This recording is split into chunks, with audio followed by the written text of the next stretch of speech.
Tennessee Titans star wide receiver Calvin Ridley sounds fired up about having Cam Ward as his quarterback. I'm going to tell you what he had to say on today's edition of Locked On Titans.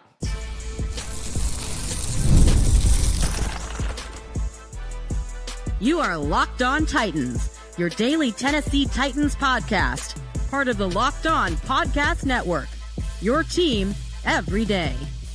Welcome to the Locked On Titans podcast. I am your host, Tyler Rowland. Titans fans, on today's show, I'm going to predict every single starting spot on the defense. I'm going to talk edge, linebacker, the secondary. Can't wait to make my predictions there and see what you guys have to say. But first, we're going to start with Calvin Ridley's comments from over the weekend. The Titans star wide receiver had his own football camp. He talked about Cam Ward. He talked about Brian Callahan's offseason plan as well. So we'll dive into all of that. Before we do want to thank you for making Locked On Titans your first listen each and every day. Remember, Monday through Friday, Tennessee Titans content all year round, always for free. Make sure that you get subscribed, stay subscribed. It's your team every day. Speaking of every day, shout out to my everydayers out there tuning in Monday through Friday. If you aren't an everydayer, now is the perfect time to be one. It may be the off season for the Tennessee Titans, but there is no off season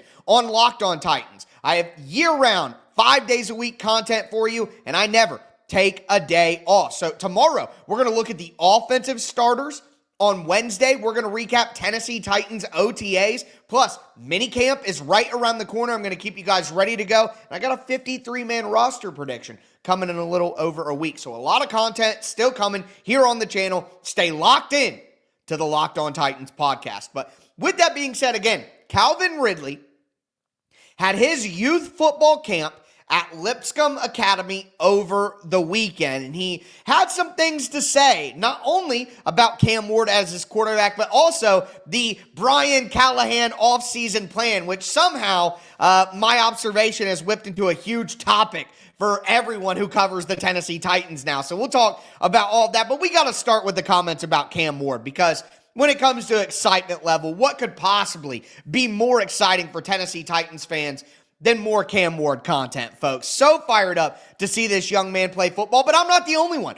It sounds like his star wide receiver, his number one veteran wide receiver, is also very excited as well. From Teron Davenport at the football camp, Calvin Ridley said about Cam Ward, quote, "He's a dog, man.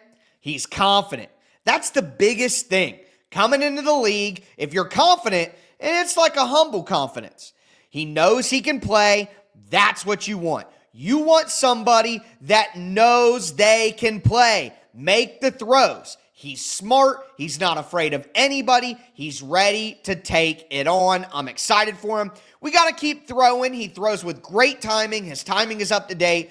I don't think it's going to be a problem." And he kept saying, like, we're bonding right now. We're becoming brothers right now. That's what you want to do. You want to build that relationship. And everything that Calvin Ridley said here about Cam Ward gets me even more fired up than I was before. I remember we talked last week. We heard from Tony Pollard. We heard from Van Jefferson. We heard from Dan Moore. And all of them had great things to say about Cam Ward. And I know that there will be the dissenting opinion. There will be of course they're going to say great things about their teammate. Well, quite frankly, in my opinion, if you didn't like somebody, or you didn't think Cam Ward was up to date, or you didn't think Cam Ward was doing a good job, you would just play it coy, like, hey, I'm just trying to get to know him. We're brand new here. I'm just learning. You would not go out of your way to heap praise on a guy that you didn't actually like. You would find a better, more appropriate way to get around the question than to just lie or anything like that. So I don't think that Calvin Ridley is the type of guy that can lie straight to your face and you wouldn't notice. He's a guy who wears his emotions on his sleeve. You can kind of easily tell what kind of mood Calvin Ridley is in. And for him to come out of his way here and praise his confidence, Cam Ward's confidence is going to be so key. And he's right. Going from college, coming into a rookie season in the NFL, I think there are a lot of things that can knock your confidence down. You're brand new to the whole, going to practice, it's a brand new job. Just that alone it puts people on their heels. When people go into a new job, when they don't know their circumstances, when they don't know the situation, when they're just learning something new, people are usually very uncomfortable with new things. So you're already in that uncomfortable situation where you're learning new stuff. It's a new job. But for Cam Ward to have confidence and carry it through and be so confident in himself that his teammates already can tell, and remember, those are the check boxes that I wanted to see during these early offseason things for Cam Ward. Carry yourself like a superstar. Earn the respect of your teammates. Have people recognize that you carry yourself like a number one overall pick. And that's exactly what we've heard so far. We heard it from the veterans last week as well. I also love the last little bit where Calvin Ridley talked about timing. He throws with great timing. His timing is up to date. I don't think it's going to be a problem. Like Cam Ward, and what we heard earlier, he gets the ball out of his hands quick. When Alec Iomanner talked about Cam Ward at the rookie minicamps, he said, you better be on time because Cam Ward is not going to be late. And if you're late, you're late. So the fact that everyone is praising how quickly Cam Ward gets the ball out of his hands, we even heard during those rookie minicamps when we got reports from Teron Davenport from ESPN, Jim Wyatt from TennesseeTitans.com, they're talking about the zip that Cam Ward throws with, how quick the ball gets off his hands, all that. That is something that's been mentioned by teammates, coaches, media. What else do you want to hear before we realize that Cam Ward's release timing and getting the ball out of his hands quickly, reading the defense quickly, getting it out, that's going to be critical not only to his success, but also to the offensive line, right? That's going to help the offensive line in a big way to get the ball out quick. Excuse me. Sacks are not just an offensive line stat. Tom Brady was never super mobile, and he didn't take a lot of sacks because he managed the pocket and got the ball out quick. So sacks are an offensive, and remember, we saw last year, Titans offensive line gave up 7 sacks in 4 weeks with Mason Rudolph at quarterback, and then gave up 22 sacks in 4 weeks with Will Levis. Why? Because Will Levis. You know what I mean? So, the offensive line deserves their fair share of blame, but the quarterback has a major impact on the protection and on the sack numbers. And for so many people to be already giving praise to Cam Ward for his timing, I love that. Calvin Ridley also talked about the Tennessee Titans offseason as a whole. And obviously, I talked in my last episode about how things could look in the optics of Brian Callahan's current offseason changes and what we've seen from the offseason and the things they chose to do and not do. I simply pointed out that could be used against Brian Callahan, and apparently simply having that observation means that I believe that, I'm saying that, I'm criticizing Brian Callahan's offseason choices, even though my original tweet where I gave the opinion originally, I said, it doesn't really bother me. I don't mind. I don't see a big deal with it. I'm just saying it could be used against Brian Callahan if they don't succeed, but I guess saying that means that it's my opinion, even though I pointed out that that's not how I feel. But regardless of that, Calvin Ridley commented on that reaction, it appears, again, via Teron Davenport from his youth football camp. He said, quote, "You said they were laughing at us. This is probably the hardest OTAs I've been in as a player personally. We've been working real hard, man. I have been on teams that were not connected. I just show up and I go home. It's got to be connected. That's how those teams are winning. Those teams that are winning, they're friends, they're brothers, they're homeboys. They eat together. They hang out. If you don't have that, I don't think one team that's won the Super Bowl didn't have that. I bet you the Eagles, they were friends. They were boys. I bet they hung out. That's all Coach Callie is doing. He's trying to make us boys, homeboys, whatever you want to call it, brothers before we get into camp and separate ourselves from each other. You want to bring the team together and do team competitions. All we are doing is competing. We compete at everything we do right now at work, and I think it's great. I think it's so fun. I'm a captain on my team. I got my boys behind me. I'm telling them every day we're trying to win. It's only making us closer. It's really working. All right. So obviously, even though I said that I don't mind, I am not bothered by this offseason plan. I just think it can be held against Brian Callahan. I will say here that, yeah, you want your team together. Yeah, you want closeness. Yeah, you want guys to care about each other. Football is the closest thing that a sport can be to the military in terms of you got to actually care about the guy next to you in the trenches or it's not going to work. But listen, you could put the best friends in the world together, and if they aren't talented enough, they're not going to win. So I hope the Titans get all buddy-buddy. It will make the team better. But at the end of the day, you want to win football games in the NFL, you need good players. So that'll always be more important than, being Boy Scouts and hanging out all summer together. Like, that stuff matters, absolutely matters. But the Titans could be the closest team in the NFL, and they're not winning the Super Bowl this year. You need more talent than that. So all good and well. Ridley seems to love Cam, seems to love Callie's plan. Excited to see what Calvin Ridley does this year. But now, who's going to start on the defensive side of the ball? I'm going to give my predictions. Can't wait to hear yours. Today's episode is brought to you by Monarch Money. Do you ever check your bank account and wonder, where did all my money go?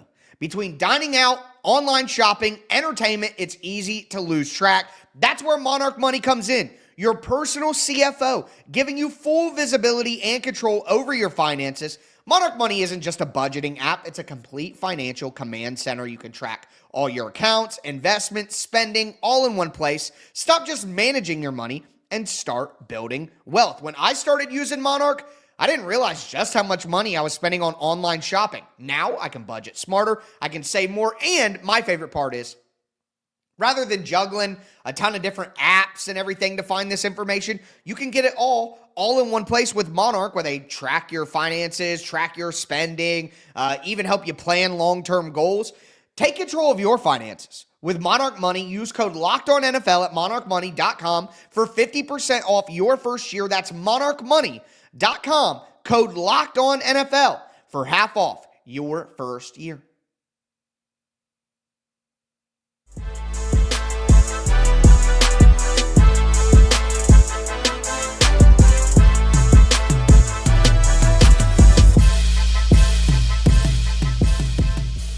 Titans fans, let's continue today's edition of the Locked On Titans podcast. We talked about Calvin Ridley's comments from over the weekend, showing some love to Cam Ward, and I love the things specifically that Calvin Ridley is showing love to. Then we talked about Brian Callahan's offseason plan that I wasn't critical of, I just made an observation of, but people take that as a critique. And now Calvin Ridley is at his youth football camp pushing back against an opinion that I don't even have. Sometimes I wonder, what would the Titans content sphere be without me? I mean, I could just send a tweet on a Friday and turn it into multiple articles and questions. And listen, shout out my guy, Teron Davenport. I'm sure that he wasn't just looking at my tweet and asking Calvin Ridley questions. It's tongue-in-cheek, folks. Everybody calm down. But with that being said, let's predict some defensive starters. Who is going to start on defense for the Tennessee Titans? Now, look, a lot of the starting lineup is pretty solidly set. In my opinion, I don't think that we need to have any crazy controversies discussing certain aspects of the starting lineup, specifically in the secondary, which we'll talk about in a moment. But starting with the front seven, which, we start where it counts the most. You look on the defensive line, and if you want to look at the Titans, I personally hate when people ask me, base defense questions about the Titans, like, oh, they're a 3-4 team, or oh, they're a this, or hey, what defense is this defensive coordinator? Look, there's odd fronts and even fronts, and yes, that can be different. Odd front, think is like a 3-4 because 5 men are on the line of scrimmage. Even 4 down linemen, 4-3. You know what I mean? Like, there are differences in fronts and how things are played, and like there are big differences in the different schemes. But for a fan, I wouldn't even say like a diehard fan, even not even like more of a casual fan, but even a diehard fan of the Titans. 3-4 versus 4-3 and all that, it just doesn't matter that much anymore. I mean, it's good to know, it's real, it exists. The Titans are an odd team. They're a 5-man front team. Their base defense is a 3-4. No doubt about it. But, again, in the NFL nowadays, the majority of the game is played in nickel, where you have 5 defensive backs and only 4 down linemen and 2 linebackers, no matter what. So if we're talking about the Titans' quote-unquote base defense of a 3-4, then to me it seems pretty clear that it's Sebastian Joseph-Day, T'Vondre Sweat at nose tackle, and then Jeffrey Simmons at 3 technique. So you have your 5 technique in Sebastian Joseph-Day, you have your nose tackle, you have your 3 technique in Jeffrey Simmons. That seems pretty clear to me. Now, if you want to argue that maybe a guy like Draymond Jones is a guy who I think is considered an edge, but has some D-line versatility. I see him more as, in a four-man front. I think he's a little more helpful as a defensive end, kick inside. We'll talk about all that, but you could say, Draymond Jones could potentially be the 5 technique for Sebastian Joseph Day. You could maybe talk that, but I personally don't think the Titans are going to use Draymond Jones in that way where he's a super inside player on early downs, which when are you going to be playing your base defense? When are you really going to be playing a 3-4 alignment in an NFL football game? Only basically on early downs, short yardage, goal line. Like, we aren't talking about the majority of the game again. So when you're saying that, I think if you're playing your base 3-4 defense, you want a little bit more beef on the front. That's why you're doing that. Otherwise, you would just play nickel and stop the run from nickel. But if you're going to play your base 3-4 defense, I think it has to be Sebastian Joseph Day as that third interior defensive lineman with T'Vondre Sweat and Jeffrey Simmons. It has to be. Because it wouldn't make sense. You know what I mean? You could slot Draymond Jones in there, but it just doesn't make a ton of sense. Now, after you move away from the interior defensive line, you got to go to the edge spot, right? That is really where our first true opening is that we're going to discuss, because I think that you have Arden Key locked in place. Now, the thing about the edge rusher position is I feel like it could be very rotational. It could be very, this guy does this in this role at this time. And that makes starter a little, convoluted at the end of the day. I can tell you who I think is going to be the first pair of edge rushers on the field week 1, snap 1 for the defense. Is that the starters that we're predicting here? Because if that is the answer that we're giving, then in my opinion, the starting edge rushers for the Tennessee Titans are going to be Arden Key and Lorenzo Carter. Lorenzo Carter is a guy who I feel like has been completely forgotten, and for good reason. Look, I'm not going to sit here and tell you that don't forget about Lorenzo Carter.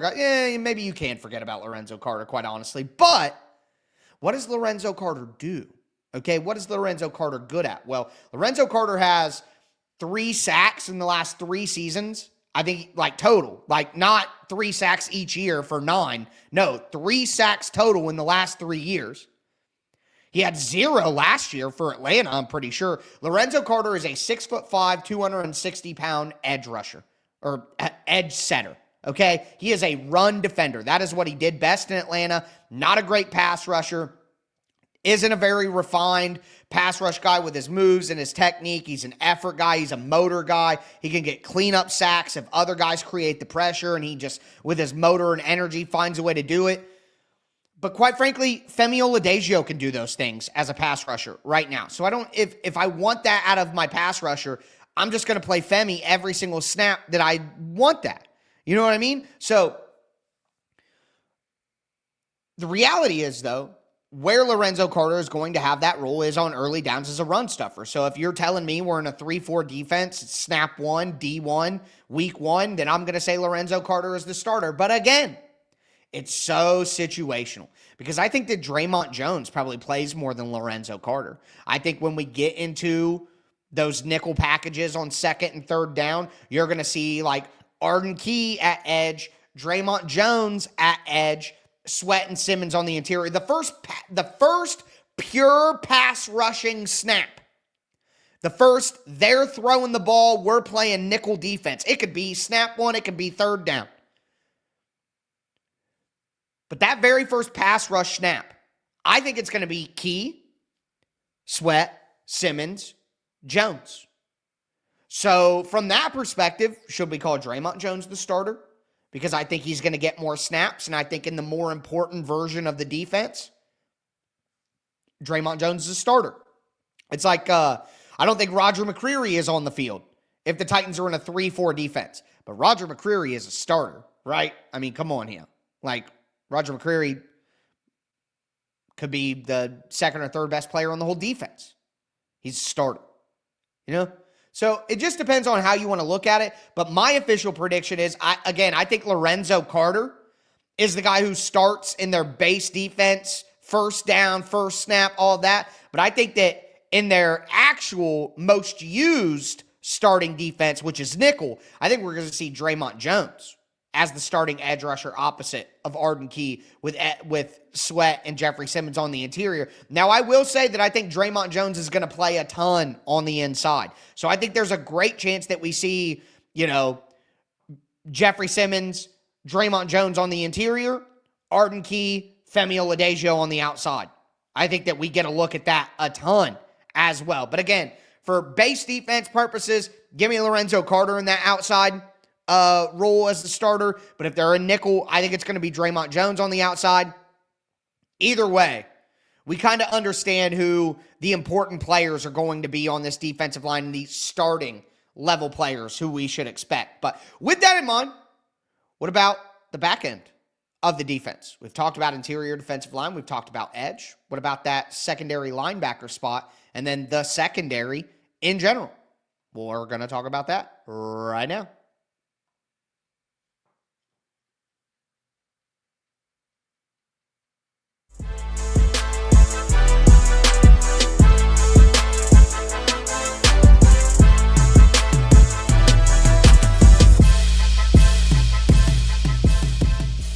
Titans fans, let's cap off today's edition of the Locked On Titans podcast. We've talked about Calvin Ridley's comments from over the weekend. We've talked about the interior defensive line and the edge and who I think the starters will be. And look, I understand it's a complicated discussion on the defensive line, but, that's the reality of where the Titans are at and how they kind of got to piece things together with their pass rush and with their front this year. But now we need to talk about this linebacker spot because the second starting linebacker spot is wide open, and it's anybody's guess, but the secondary is honestly kind of the opposite of that. Before we dive into it, though, I do want to thank you again for making Locked On Titans your first listen. Remember, tomorrow we are going to do the offensive starters, where there's a lot of fun, especially with the skill positions as well. And then Titans have OTAs on Wednesday. I'm going to get you ready for that, and then I'm going to break those down. 53-man roster prediction to start next week, right before we get into more OTAs next week, and then the week after that, mandatory minicamp is here. There's so much Tennessee Titans stuff coming your way. Either way, thanks for making Locked On Titans your first listen. For your second listen, check out Locked On NFL Scouting. Kyle Krabs, Joe Marino is your host. They make you the most informed NFL fan this offseason. Find Locked On NFL Scouting on YouTube or wherever you listen to podcasts. But the secondary linebacker spot. And again, there is no answer that I'm going to give you that's going to be straightforward. Because once again, my answer is, what defensive personnel grouping are the Tennessee Titans in to start the season? If the first snap of the season is in 3-4, my answer is going to be different than if their first snap of the season on defense is in nickel. So, in a 3-4, of course, we said you have Sebastian Joseph Day, Tavondre Sweat, Jeffrey Simmons up front. I had Lorenzo Carter and Arden Key as the starting edges. Well, the two inside linebackers in that group, we know that one of them is going to be Cody Barton. Lock the gates, throw away the key, drain the river, whatever you want to do. Cody Barton is going to be one of the starters, barring health. Obviously, all of this is barring health. But next to him, we have James Williams, second-year player out of Miami. We have Cedric Gray, second-year player out of North Carolina. We have Otis Reese going into his third year. Ojri, they added off waivers, inside linebacker out of New England. And then David Benda from Texas, undrafted free agent, another guy that could maybe put his nose in there and see if he can get some run. There's a lot of different options for that spot, but again, in the Titans' base defense, 3-4, I'm going to go with James Williams. James Williams is a downhill hammerhead shark that Cedric Gray simply is not. Now, Otis Reese is that type of player too, and maybe Otis Reese is the guy who secretly has the leg up, but Otis Reese going into year 3, still not great with his diagnosis, still doesn't read things very well, great athlete, triggers downhill, not great in coverage. I think that a guy like James Williams going to his second year as a converted safety gives the Titans a little more versatility than a guy like Otis Reese, while still giving them that downhill explosiveness that Otis Reese can give you, that violence, that physicality to shoot through a gap, take on a blocker, knock them back, make a hit on the running back. Like that sort of downhill violence that you get from Otis Reese, you do get that in James Williams as well, with maybe a more refined player with more upside who's younger by 2 years or a year. Like it just makes so much sense in the world to go with James Williams in that role. So James Williams is who I think takes that starting snap if the Titans are in their 3-4 to start. But I will say this. The Titans go to a nickel package on defense. I think it'll be Cedric Gray that is starting next to Cody Barton, because I think Cedric Gray offers more in pass coverage. He's a more fluid athlete, more versatile guy than even a guy like James. So I see Otis Reese as a pure run down only physical downhill backer. I see James Williams as kind of a step up from that in the versatility, and then I would go one past with Cedric Gray and say Cedric Gray has more of a pass coverage skill set, more versatile in that way, but can still play the run. So to me, it's between Williams and Gray, and I think situationally, you want more run defense, I'm going with Williams. You want more pass defense, I'm going with Cedric Gray. Now, could any of these other guys, Ojiri or Benda, make a move and steal this spot entirely? I'm here for it, because the Titans desperately need to hit on some late-round, undrafted free agent type guys to build this thing back up. We focus so much on the first-round pick, the second-round pick, the third-round pick, top 100s, this and that. And, of course, those are the picks that, historically speaking, are going to give you the most value and give you the highest chance to get most production out of them. But the reality is that in the NFL, in football, guys come from all over the place all the time and outperform their draft spot or their undrafted situation. So the Titans need to hit like a Xavier Restrepo were to hit. If a Jackson Slater were to hit, a David Benda were to hit, guys that were taken later or were undrafted free agent guys who most people aren't expecting a lot from. If the Titans could get 3 or 4 of those guys to hit over the next 2 years, couple this year, couple next year, that totally changes the tenor. If you can get starting level players with some of those, low value investments, that's how you turn something around really quickly. You got to hit on the big stuff, but man, hitting that small stuff and finding some value there, that's absolutely critical. So I think the Titans might be able to do that at linebacker, where I'm not overly enamored by any of the options that they have right now outside of Cody Barton. But then you get into the secondary, and look, I don't really have a lot to say here about the secondary. It is set in stone. L'Jarius Sneed, Jarvis Brownlee Jr., Roger McCreary, those are your top 3 cornerbacks. Amani Hooker, Xavier Woods are your starting safeties. You have Mike Brown and Julius Wood, and then Kevin Winston, who's going to be developing off the ACL tear from last year. Those guys are going to be behind him. The only real question, there's no shock in the secondary when I say that, but the only real question is L'Jarius Sneed going to be okay? He's still rehabbing. It seems that that's the expectation from the team. So everyone's acting like this isn't some big disappointment or some big shocker or anything like that. But, he's been rehabbing that knee or maintenance on that knee his entire career. So when we say, he's rehabbing 2 injuries, well, one of them is constant maintenance. So unless you're rehabbing always, it's not really rehab. Rehab is rehabilitation to get you back to a point. So if you have nonstop, sadness is something you feel at one time. Depression is sadness extended. Rehab is something you do in the short term. I don't know what the term would be for it being a constant, but the sadness, it's different, rehab is one time getting you back to where you need to be. And then maintenance is what L'Jarius Sneed is doing on that knee, which will never actually get better. It's just about maintaining it as best as possible. The quad injury is what he's rehabbing. And that happened week 5, week 4 in the season last year, or week 6 against the Colts. Yeah, it was against the Colts because he was laying face down after the Alec Pierce thing. Oh, God, so embarrassing. But, that happened week 6 last year. And his quad is still not good. That's kind of scary, right? That's October. So it seems set and everyone seems settled at cornerback because we know the 3 starters and they're definitive. But then you have Darrell Baker, who's the direct backup to Sneed. But what's after that? Marcus Harris and then a bunch of undrafted free agents, and they brought in another guy. name is losing me. They brought in another guy at cornerback off waivers to add in, but Orgery or something like that. Either way. No, that's the linebacker, Orgery. All these waiver claims, man, I'm telling you. But either way, there's not a lot to feel confident in after that top 4 guys. So something to watch there is just, is Sneed going to bounce back? Is that going to be okay? Because things could go from good to holy crap at cornerback very, very quickly. But again, on tomorrow's episode, I'm going to be doing my offensive starters, who I think is going to start week 1.